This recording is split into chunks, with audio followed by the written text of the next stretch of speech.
The first thing I saw when I woke up was not a ceiling. It was Denise Whitaker. My ex-girlfriend's mother was sitting beside my hospital bed with both hands wrapped around a paper cup of coffee she clearly hadn't touched.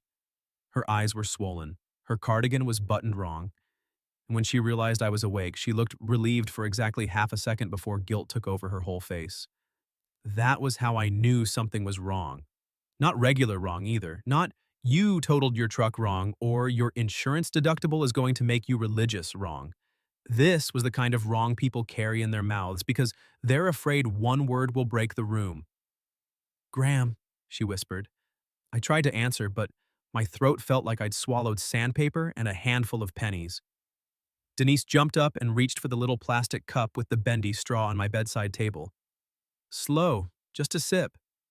I took it because apparently near-death experiences make a man less proud about being spoon-fed water by the woman who once caught him sneaking out of her daughter's bedroom window at 23. For the record, I am 32 now. A grown man, a cabinet maker with my own shop, a mortgage, lower back pain when it rains, and a drawer full of socks I keep promising myself I'll match someday. I build custom kitchen islands and walnut dining tables for people who say things like, "We want it to feel organic, but upscale." I can operate a table saw with one hand and talk a couple out of white oak without raising my voice. But in that hospital bed, I felt about 12. What happened? I rasped. Denise's fingers tightened around the cup. There was an accident. That explained the beeping machines, the bandage on my arm, the dull thunder behind my eyes, and the fact that my left leg felt like it belonged to someone who had lost an argument with a sidewalk. What kind of accident? Car accident. She looked toward the door, then back at me. You were on Mill Road. It was raining hard. A deer ran out, they think. You swerved. They think? The police report isn't finished. Police report. That phrase made my stomach clench, but not as much as the next question forming in my head. Why are you here? Denise went still. That was the thing about Denise Whitaker. She was a terrible liar. Always had been. She could organize a church fundraiser, negotiate with florists, and scare teenage boys into respecting curfews with one eyebrow, but she could not hide a feeling to save her life. And right then, her face was full of something she didn't want me to see. I was called, she said. By who? A nurse came in before she could answer. Young guy, kind face, name tag that said Marcus. He checked the monitor, asked me my name, the year, and if I knew where I was. Hospital, I said, and judging by the smell, one that hates coffee. Marcus smiled.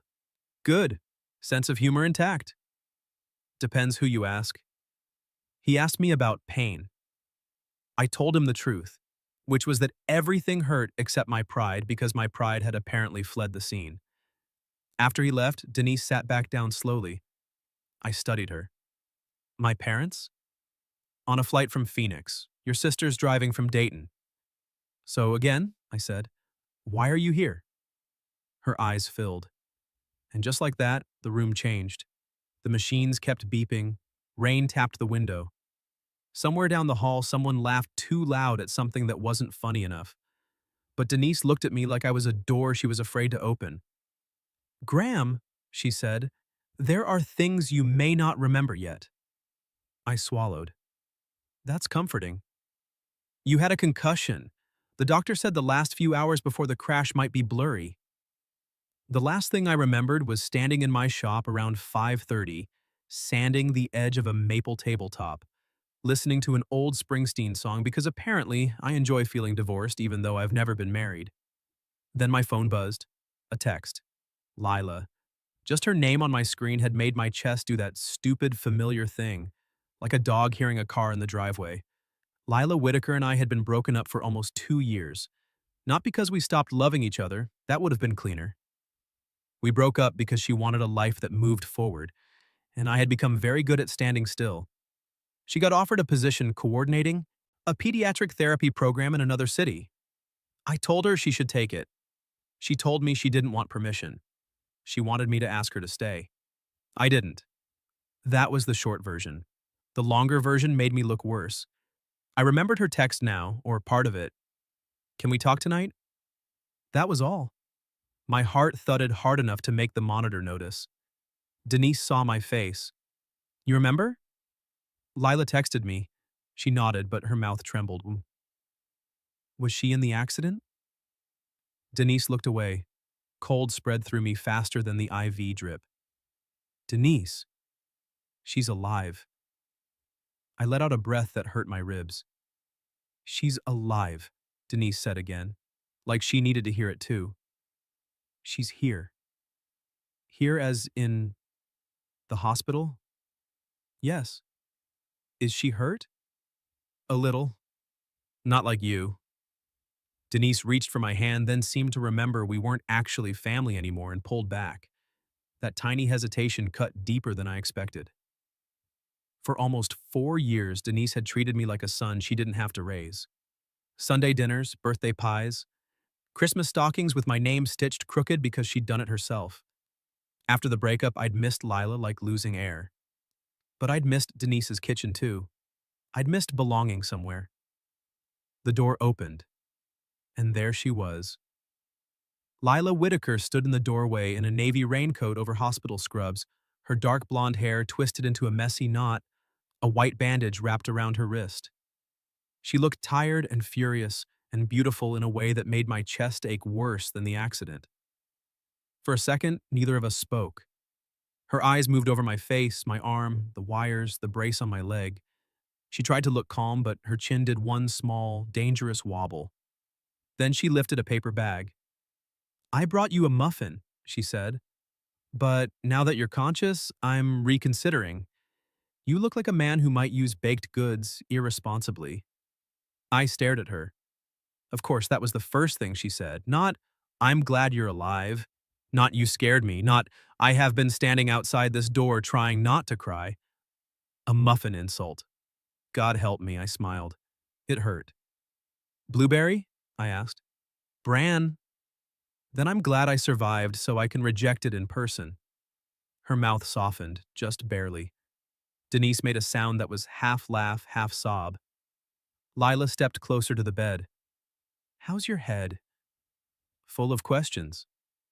That's unfortunate. It was already crowded in there. Nice bedside manner. I'm off the clock. She said it lightly, but she came to my side and touched the rail of the bed like she needed something solid. Her fingers were close to mine, too close to ignore. Not touching, but near enough that my body remembered before my brain could object. I looked at her bandaged wrist. What happened to you? Her eyes dropped. Airbag, glass, nothing dramatic. You were with me? She didn't answer fast enough. Denise stood abruptly. I should get more coffee. Mom, Lila said. Denise froze. That one word carried a warning. I looked from one of them to the other. What aren't you telling me? Lila's face went pale. She wasn't scared of the accident. Not exactly. She was scared of me remembering. Or maybe of me not remembering enough. I shifted, pain sparking through my ribs. Lila instinctively reached for me, her hand landing on my shoulder with gentle pressure. Don't, she said. You'll pull something. Her palm was warm through the hospital gown. Her thumb moved once, barely, like she forgot she wasn't allowed to comfort me that way anymore. I looked up at her. For one quiet second, the years between us thinned. The breakup, the pride, the unanswered messages, the birthdays we pretended not to notice. All of it stood around the bed like ghosts waiting to see which one of us would blink first. Lila, I said softly, why were you in my truck? Her hand slipped from my shoulder. She opened her mouth, but no words came.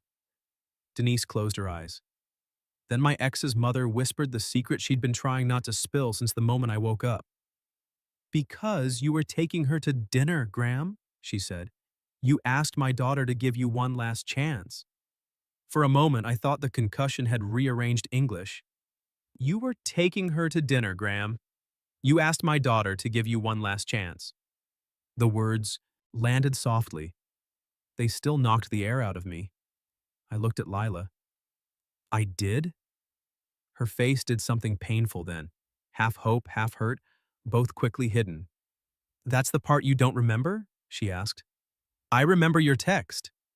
Her fingers tightened around the bed rail. I didn't text you first. Yes, you did. You said, Can we talk tonight? I sent that after you called me. The monitor beside me betrayed my heartbeat with an excited little climb. I called you? For 26 minutes? That sounds like me apologizing. It was. Her mouth curved faintly. Badly at first. Then I believe you. Denise wiped under her eye with the heel of her hand. I'm going to step out. Mom, no, honey. He should hear it from you. Denise paused at the door and looked at me. But for what it's worth, Graham, you sounded like a man who finally found his courage. Then she left. The room got too quiet. Lila and I had once been experts at quiet. Morning quiet with coffee and her bare feet tucked under my thigh on the couch. Workshop quiet when she'd grade reports at my old desk while I finished orders. Storm quiet, wrapped around each other while rain hit the roof over my apartment. This quiet was sharper. I tried to sit up again. Lila pointed at me. If you move, I'm stealing your muffin. You already brought bran. That's not theft. That's disposal. Graham. I settled back because pain was persuasive and because the way she said my name still worked on me. She lowered herself into Denise's chair, careful with her wrist. Up close, I saw the small cut near her temple, the tired shadows under her eyes, the hospital bracelet circling her skin. You should be in bed, I said. I hated it. Still bossy. Still impossible. We almost smiled at the same time. Almost. Then she looked down at her hands. You called me from your shop. I almost didn't answer. That was fair. I had given her plenty of practice not answering me. What made you? You left a voicemail before that. She swallowed. You said if I didn't want to talk, you'd understand. Then you said you were done making me do the brave parts alone. My chest tightened. I didn't remember saying it. I hated that I didn't remember saying something that sounded like the man I'd been trying to become. What else did I say? Her lashes lifted. You said you missed me in ordinary ways.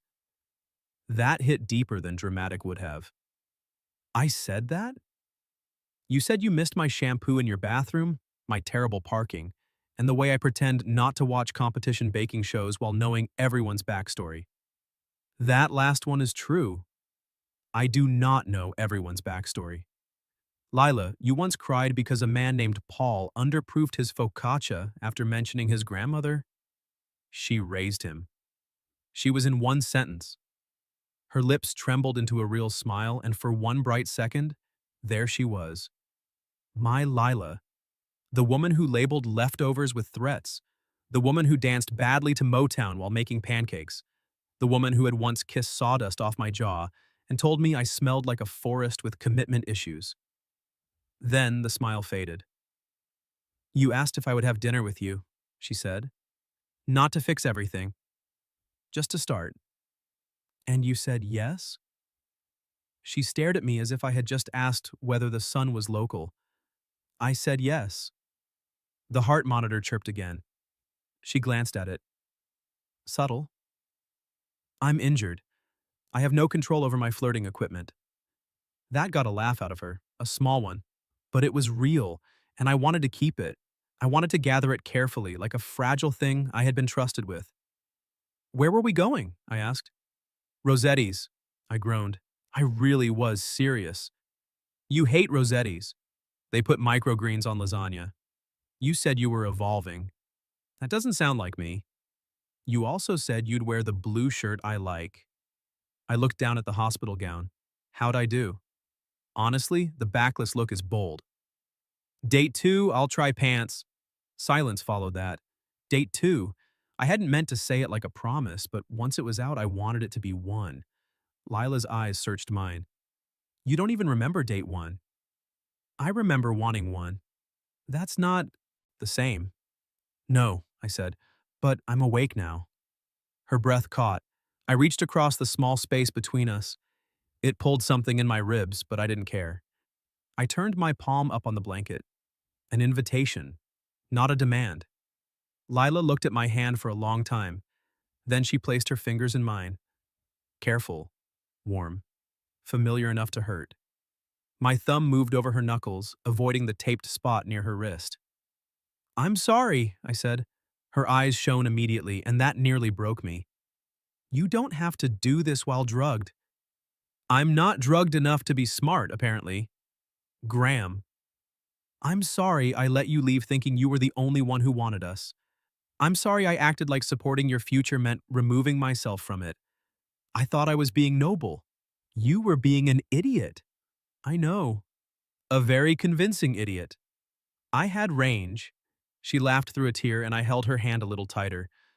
I was scared, I admitted. You were growing and I felt like I was still building cabinets for couples who knew exactly where their lives were going. You had plans. I had invoices. You had dreams. I had excuses. Her expression softened, but she didn't rescue me from the truth. That was one of the reasons I loved her. Lila never confused comfort with dishonesty. I wanted you to ask me to stay, she said. I know. No, I don't think you did. I didn't need you to solve the distance or marry me in the parking lot or suddenly become a man with a 5-year planner. Thank God. I needed to know you would fight for us. I nodded, throat tight. Outside the room, a cart rattled past. Rain streaked the window. Somewhere in the hospital, life kept moving with obscene confidence. I lifted her hand and pressed my mouth to her knuckles. It was barely a kiss. It changed the room anyway. Lila went still, her eyes fixed on me. I'm fighting now, I said against her skin. Late, bruised, wearing a humiliating gown, but I'm here. Her free hand rose, hesitated, then touched my cheek. Her thumb brushed near the tape on my temple, impossibly gentle. You scared me, she whispered. I scared myself. No, you scared me before the crash, too. Her voice shook, because when you called, I believed you. And then I hated myself for believing you so fast. I turned my face into her palm. Don't hate yourself for knowing me. Her eyes spilled over. She leaned closer until her forehead rested against mine. We stayed like that, breathing the same air, both of us careful of wires and bruises and all the old broken places between us. I don't know how to trust this yet, she said. I won't ask you to do it all at once. Good. But I am going to ask for dinner again. Her mouth brushed close to mine. Not a kiss, not yet. A promise testing its balance. Rossetti's? She whispered. Anywhere without medical lighting. She smiled. You get one dinner. One chance? One dinner, she corrected. Don't get greedy. I've been in love with you for 7 years. Greedy is sort of baked in. Her eyes widened. There it was.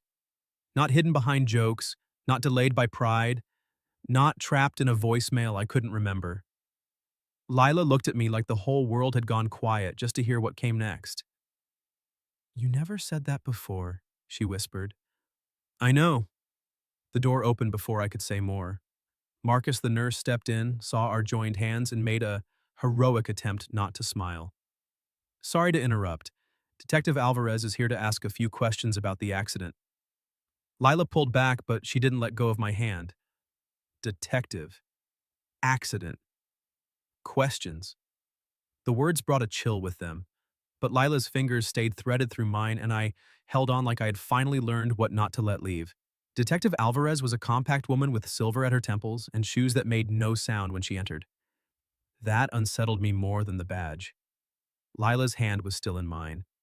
She must have realized it at the same time I did because her fingers flexed like she was considering retreat. I held on. Not hard, just enough to say stay if you want. She stayed. Detective Alvarez noticed. Her expression gave away nothing. Mr. Hale. Ms. Whitaker. I'm sorry to bother you. If you're bringing hospital coffee, apology accepted, said. I'm afraid I only bring questions. Then your Yelp review is in danger. Lila made a soft sound beside me, almost a laugh. Alvarez's mouth twitched. I'll keep it brief. Do either of you remember the moments before the crash? Lila looked at me first. There was something intimate about that, checking where I was before answering the world. I hated the reason, loved the instinct. I remember rain, she said. Hard rain. Graham was driving slowly. That's because I am a joyless old man about wet roads, I added. You also lecture strangers about tire tread in parking lots, Lila said. They need to hear it. Alvarez glanced between us, then down at her notepad. And before Mill Road? Lila's thumb moved once against my palm, nervous. We left his shop, she said. We were going to dinner. Rossetti's, I said. She looked at me, surprised. I remember that part now, I lied. I didn't, not exactly, but I remembered wanting to make her smile when she said it. It worked, barely. Alvarez asked a few more questions. Had I been drinking? No, was I distracted? Lila answered before I could. No, he wasn't even looking at his phone. He put it in the console because he said if he ruined his second chance by texting, I had permission to push him into traffic. That sounds romantic, Alvarez said dryly. It was very us, Lila said. Then Alvarez's pen stopped moving. There was no deer, she said. The room cooled. I felt Lila's hand tighten in mine. What? I asked. No tracks, no impact evidence consistent with an animal. Another driver called in a dark SUV leaving the area at high speed. We're checking cameras now. Lila went still beside me. Not fear, exactly. Recognition. I turned my head toward her. Lila? She pulled her hand away. That hurt more than I expected. Alvarez saw it too. Ms. Whitaker? Lila stared at the blanket near my knees. My ex-fiancé drives a black SUV. Every machine in the room seemed to get louder. Ex-fiancé. I knew she had dated someone after me. Of course she had. She was smart and warm and beautiful, and I'd been the man dumb enough to let her go. But knowing a thing and hearing it beside a hospital bed while wearing half a gown were different sports. What's his name? Alvarez asked. Simon Voss. My jaw tightened before I could stop it. Lila noticed. It ended 6 months ago. I nodded like a mature adult. Inside, some primitive part of me was picking up a chair. Was the breakup difficult? Alvarez asked. Lila gave a small, humorless laugh. For him. Has he contacted you recently? Texts, calls, flowers at work. He apologized, then blamed me, then apologized for blaming me. She closed her eyes. I blocked him last month. Alvarez wrote that down. Did he know you were with Mr. Hale tonight? Lila's silence was the answer. Lila, I said softly. She looked miserable. He came by the clinic yesterday. I told him I was done talking. He asked if it was because of you. Me? I said your name. Her voice dropped. I was angry. I wanted him to understand there wasn't a door open. For one terrible second, the suspense in the room swelled up, trying to become the whole story. Then Lila looked at me with wet eyes and said, I'm sorry. And that brought me back to what mattered. Not Simon, not the SUV, not the detective's pen moving like a metronome, her. Come here, I said. She shook her head. Graham, please. The word did what pride never could. She stepped close again, careful of the wires. I reached for her hand and this time she gave it to me like she was afraid I'd change my mind. I'm not sorry he knows about me, I said. Her lips parted. I'm sorry he scared you. I'm sorry he made you feel responsible for his choices. But I am not sorry you said my name. Her eyes searched mine. You should be angry. I am, just not at you. Alvarez cleared her throat gently. I'll have an officer take a formal statement from you later, Ms. Whitaker. For now, I'd recommend neither of you discuss this with Mr. Voss if he contacts you. Call us immediately. Lila nodded. The detective gave us her card, promised to update us, and left with Marcus hovering in the doorway like he wanted gossip and vitals in equal measure. Once we were alone, Lila sat on the edge of the bed. Your ribs, she warned, even as she leaned in. My ribs are emotionally supportive. That's not medically recognized. It should be. She smiled, but it wavered. I lifted my hand, touched the ends of her hair where they had escaped her knot. You were engaged. She flinched. Almost. Technically, briefly. That's a lot of adverbs. I gave the ring back after 3 weeks. Why? She looked down at our hands. Because he proposed in front of his entire family at a restaurant. There was applause. A violinist appeared. I panicked and said yes. That sounds like a hostage situation with Parmesan. A laugh burst out of her, sudden and beautiful. Then she covered her mouth with her good hand. Don't make me laugh. I'm trying to be ashamed. Don't be. I should have known sooner. About him? About me. She looked at me then, open in a way that undid me. I thought choosing someone stable would fix what broke when we ended. Simon had plans, calendars, matching luggage. He knew where he wanted to live and how many children and what kind of countertops. As a professional, I'm offended by countertop certainty. He looked right on paper. And off paper, he never felt like home.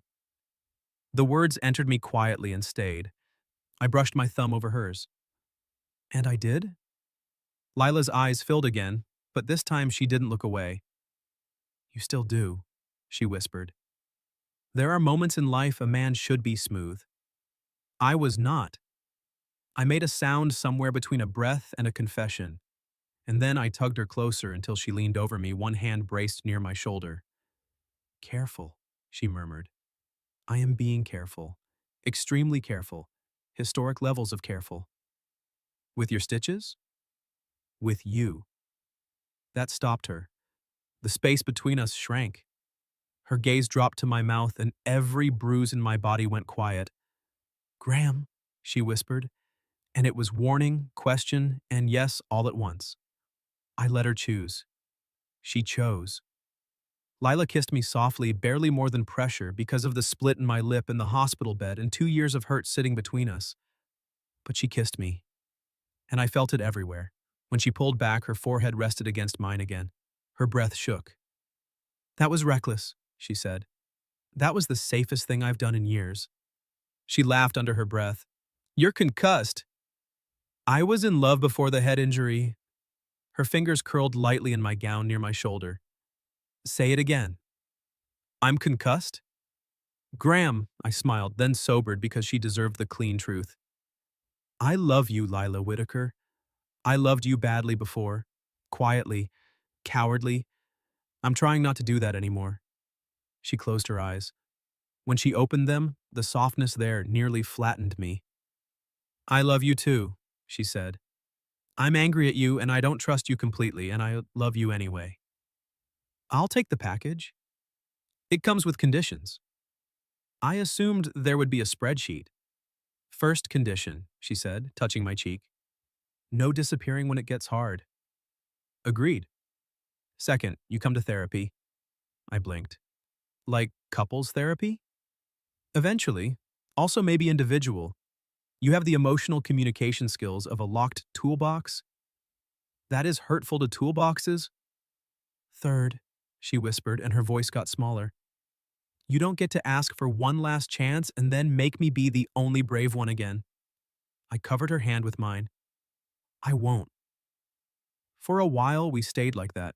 Not fixed, not simple, but together in the ruined fluorescent beginning of something. Then her phone buzzed on the chair. We both looked. The screen lit with a blocked number. Lila's face drained of color. I wanted to crush the phone, the fear, the entire outside world. Instead, I held out Alvarez's card. Together, I said. Lila looked at me, then took my hand before she reached for the phone. Together, she repeated. The phone stopped buzzing before Lila picked it up. A blocked number, one missed call, 3 seconds of silence. Then a voicemail appeared. Lila stared at the screen like it might bite. You don't have to listen, I said. Her eyes flicked to mine. I do. No, Alvarez does. That made her breathe again. She sent the call log and voicemail to the detective, without. Playing it, her thumb trembled as she typed. I hated Simon Voss with an efficiency that surprised even me, but I kept my mouth shut because this was not the time to perform jealousy in a hospital gown. Lila locked her phone and set it face down. Then she looked at me and all the strength ran out of her expression. I'm tired of men turning love into pressure, she said. The words hit their mark. Not because I was Simon, I wasn't, but I had pressured her in my own way, with absence, with silence, with making her guess what I felt until she exhausted herself trying. I did that too, I said. Her brow pinched. No, you didn't stalk me. I know, but I made you carry the weight. I made wanting me feel like work. Lila sank into the chair beside my bed. Sometimes loving you felt like standing outside a locked house with all the lights on. That one split me open cleanly. I looked down at our hands, then forced myself to look back at her. I don't want you outside anymore. You can't just say that because you almost died. I'm not. My voice came out rough. I'm saying it because I almost lived the rest of my life without telling you. Her eyes shone. A nurse passed outside. The rain had softened to a steady hush against the window. The hospital room smelled like antiseptic, plastic, and the bran muffin Lila had abandoned on the table like a threat. I nodded toward it. Is that muffin still available, or has it been classified as evidence? She blinked, then laughed. A tired, watery laugh. Are you flirting with me through baked goods? I'm trying to pivot us away from emotional devastation. Very healthy. I'm going to therapy, remember? Not yet, you're not. Fine, consider this pre-therapy growth. She reached for the bag, pulled out the muffin, broke off a piece, and held it up. I opened my mouth. She paused. If I feed you this, you're not allowed to make it weird. Lila, we once showered together in a motel with water pressure like a sneeze. The weird ship has sailed. Color rose in her cheeks. There, that was worth every bruised rib. She fed me the tiny piece of muffin. It tasted like cardboard that had heard about blueberries from a distance. I chewed solemnly. Well, she asked. I've never been more aware of my mortality. She laughed for real this time, and I fell in love with the sound all over again. Hospital date, I said. What? This? You, me, terrible muffin, Rain, one of us pantsless? You're not calling this a date. I asked you to dinner. Circumstances adjusted. I'm adapting. You are concussed and eating bran in a backless gown. And yet you kissed me. She rolled her eyes, but her smile lingered. Then, slowly, she pushed the chair closer until her knee touched the side of my mattress. Fine, hospital date, but I'm rating it harshly. Ambiance? Fluorescent. Service? Marcus is excellent. Company? She looked at me then, really looked, and the teasing faded into something warmer. Company is complicated, she said, but hard to resist. My heart did that dumb dog at the driveway thing again. I reached for her.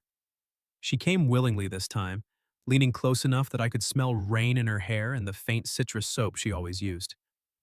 I'm going to make mistakes, I said. I know. That was fast. You are a man. Cruel but data supported. Her fingers brushed the tape near my temple. I don't need perfect, I need present. I can do present. Can you? The question was gentle, not accusing, and somehow that made it harder. I thought about my shop, the long hours I hid inside because wood was easier than feelings. The way I'd convinced myself being useful was the same as being open. I'll learn, I said, and when I don't know how, I'll say that instead of disappearing into walnut and shame. Walnut and shame sounds like an expensive candle. I'll make you one. Do not. I smiled, then turned to my face and kissed her palm. She inhaled softly. No audience this time. No detective, no mother, no threat in the room. Just us, choosing something small and brave. Lila leaned down and kissed me again. This one lasted longer. Still careful, still soft, but not accidental. Her mouth moved over mine with a tenderness that made every monitor in the room suddenly feel too public. I lifted my hand to the back of her neck, fingers slipping into the loose hair there, and she made a tiny sound that I felt more than heard. When she pulled away, her cheeks were pink. Your heart rate, she whispered. Medical equipment is so intrusive. It's beeping faster.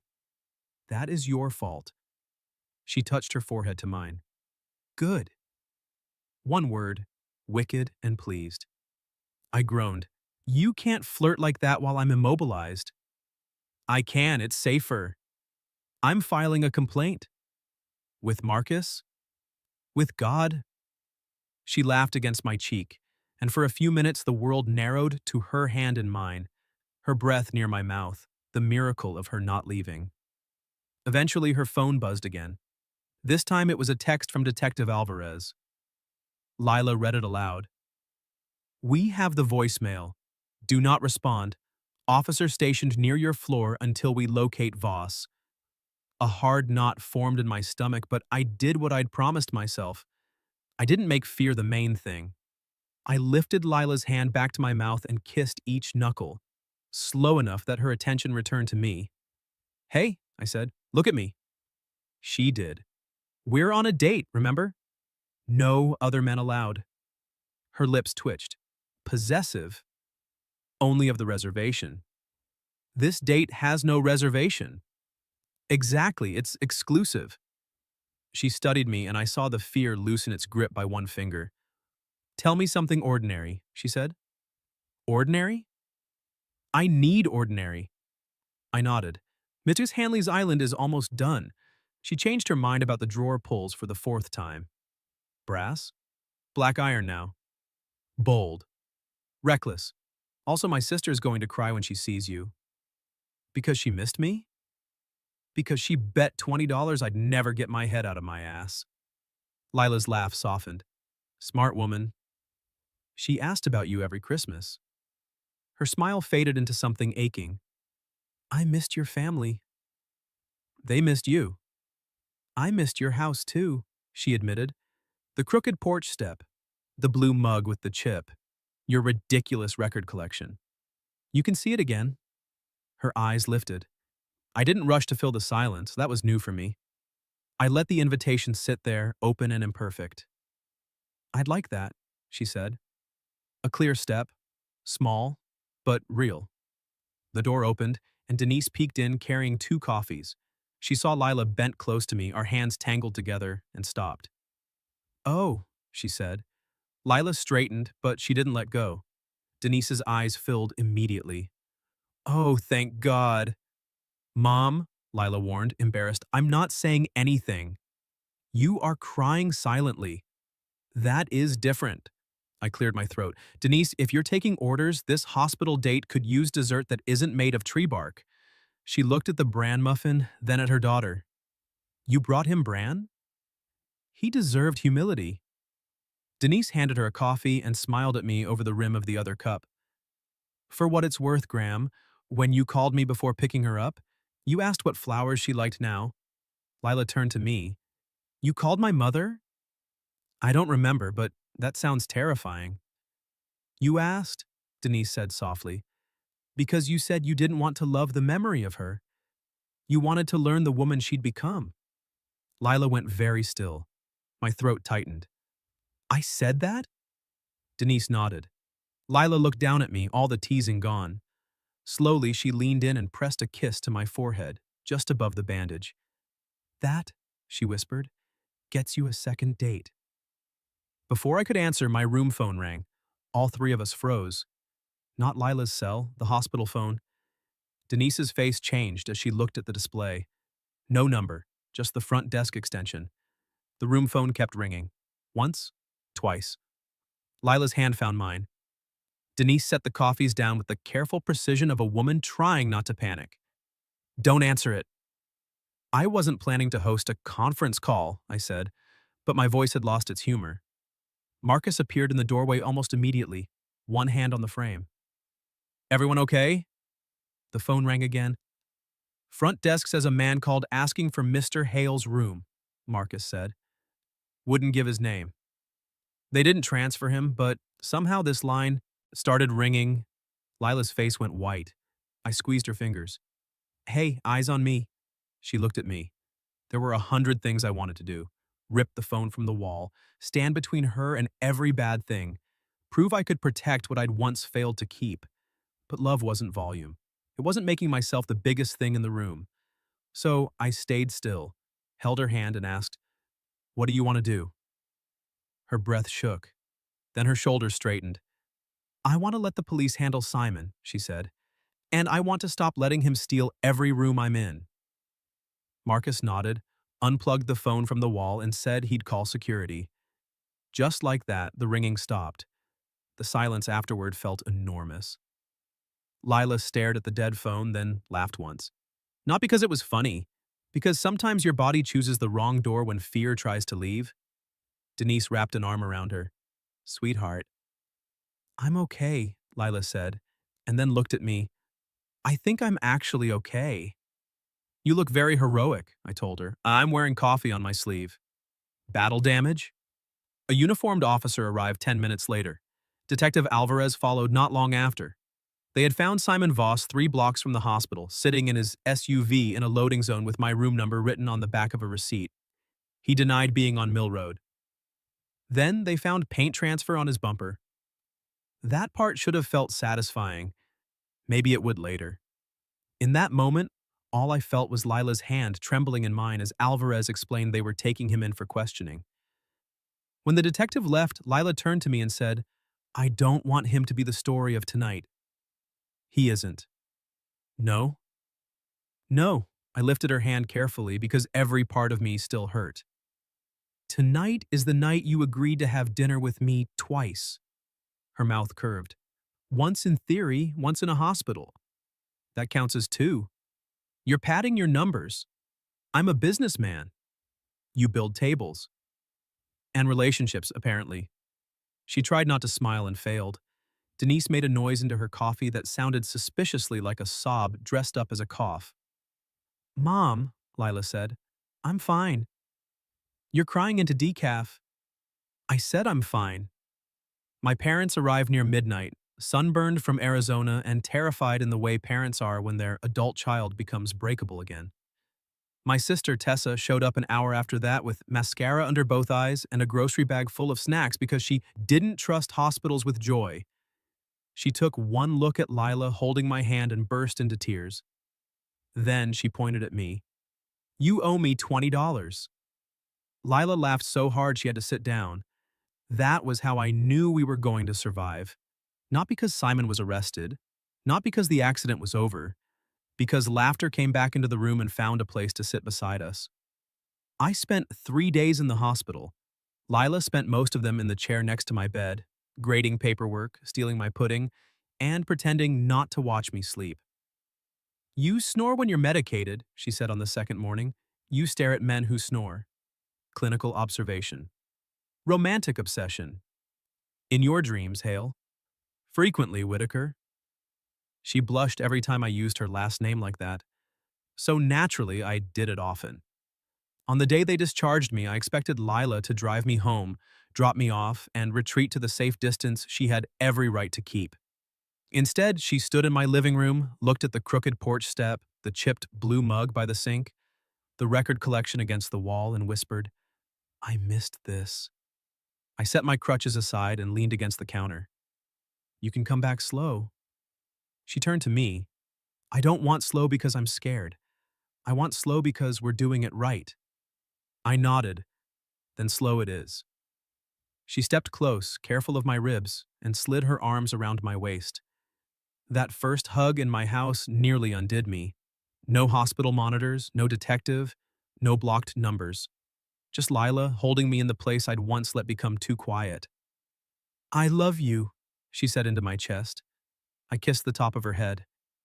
I love you too. And I'm still mad. I love you, Mad. You'd better. I do.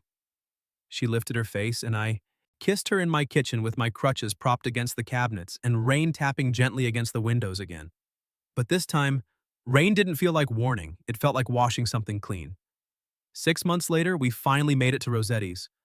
I wore the blue shirt. Lila wore a green dress that made me forget every apology I had practiced in the mirror, and when the waiter brought lasagna with microgreens, I ate it without complaint. Mostly. You're twitching, she said. There are leaves on my cheese. Growth is painful. So are microgreens. She reached across the table and took my hand. I'm proud of you. For eating garnish? For staying? I stopped joking then, because she was right. Staying had become the work. Not dramatic work. Not movie scene work. Ordinary work. Therapy on Tuesdays. Honest answers when I wanted to hide. driving to her place even when I was tired because love was not something I could keep on a shelf until convenient. Learning the woman she had become, not worshiping the memory of the girl I'd lost. A year after that night, I built us a dining table from walnut with a thin line of maple running through the center. Symbolic, Tessa said when she saw it. Expensive, I corrected. Lila ran her fingers over the smooth grain. It's beautiful. It's ours, I said. Her eyes lifted to mine. By then, Simon was a closed chapter handled by courts and restraining orders and distance. He no longer owned the shape of any room she entered. And I no longer made Lila stand outside locked doors. That evening, our families crowded around the table for dinner. Denise brought pie, my mother brought flowers. Tessa brought a date nobody liked, but everyone tolerated because he carried chairs without being asked. Lila sat beside me, her knee pressed against mine under the table. Halfway through dessert, she leaned close and whispered, "You know, this is a much better date than the hospital one." I looked around at the noise, the candlelight, the people we loved, the woman I had almost lost twice and finally learned how to choose out loud. Then I took her hand under the table. "I don't know," I whispered back. "The hospital date had a pretty good kiss." She smiled, soft and wicked. "This one can have one too." So I kissed her there, in front of everyone, while Denise cried into her pie and Tessa shouted that she was raising her original bet. Lila laughed against my mouth, and I thought, this is what waking up really feels like. Not opening your eyes in a hospital bed, opening your heart before it's too late, and finding the person you love still reaching back. What would you have done if you woke up in the hospital and your ex's mom was sitting there with a secret that could change everything? Have you ever experienced something even close to that? An accident, a second chance, or a love that came back when you least expected it? Tell your story in the comments. If you like this one, leave a like, subscribe, and I'll see you in the next video.